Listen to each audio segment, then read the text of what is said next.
বাইরে প্রচন্ড রৌদ্র, তো এই রৌদ্রের গরমের মধ্যে আজ ভাবলাম একটু আমের পানা করা যাক। তো এই গরমের দিনে আমের পানা মানে আমের শরবত খেতে তো ভীষণ ভালো লাগে। তো আমটাকে আমি উনুনে ফেলে পুড়িয়ে রেডি করে নিয়েছি, মাজাটা চটকিয়ে নেওয়া হয়ে গেছে। আর এর মধ্যে জিরে ভেজে গুঁড়ো করে নিয়েছি, বিট লবণ, চিনি, এমনি লবণ, আর সাথে দেব জলজিরা। আর তার জন্য ঠান্ডা জল প্রথমে দিয়ে দিলাম। এটা আমার ছেলে খেতে ভীষণ ভালোবাসে, তো এটা বানানো হচ্ছে ছেলের জন্য, আর সাথে আমার বাবাও বাড়িতে এসছে বাবার জন্য।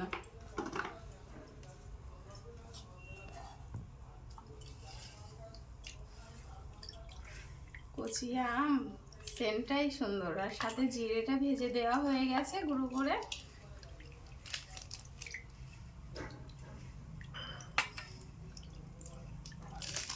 এবার জলজিরাটা দেওয়ার পালা।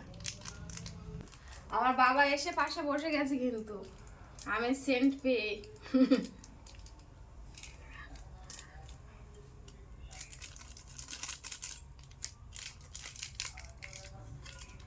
এটা খেয়েছে কোনোদিন আগে? খাওনি? বাবা খাইনি আগে কোনোদিন, তো বাবার জন্য বানানো হচ্ছে আর আমার ছেলের জন্য।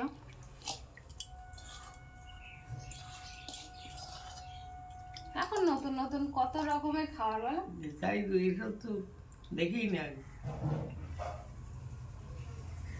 তো আমার কমপ্লিট প্রায় হয়ে গেছে, এই চিনিটা একটু গলে গেলে হয়ে যাবে। তো আমার কমপ্লিট হয়ে গেছে, এবার আমি গ্লাসে তুলে দিই, ওরা খেয়ে বলুক কেমন হয়েছে। প্রথম থেকে ধরলে অনেকটাই বড় হয়ে যেত ভিডিওটা, তাই ছোট করেই এ করলাম। আমার বাবাকে অল্প দিচ্ছি, বাবার সুগার আছে, চিনি দেওয়া যেহেতু সেই জন্য। ভালো লাগছে? অপূর্ব। চিনিতে একটু লবণটা আছে, এই চিনি তো বুঝতে পারছি না। অপূর্ব। বাবা বলছে ভালো হয়েছে, এটা ছেলের জন্য। ছেলে ক্যামেরা ধরে রেখেছে, তো খেয়ে বলুক। তো চলো, খুব ভালো লাগে বেশ আম পোড়ার শরবত গরমের দিনে।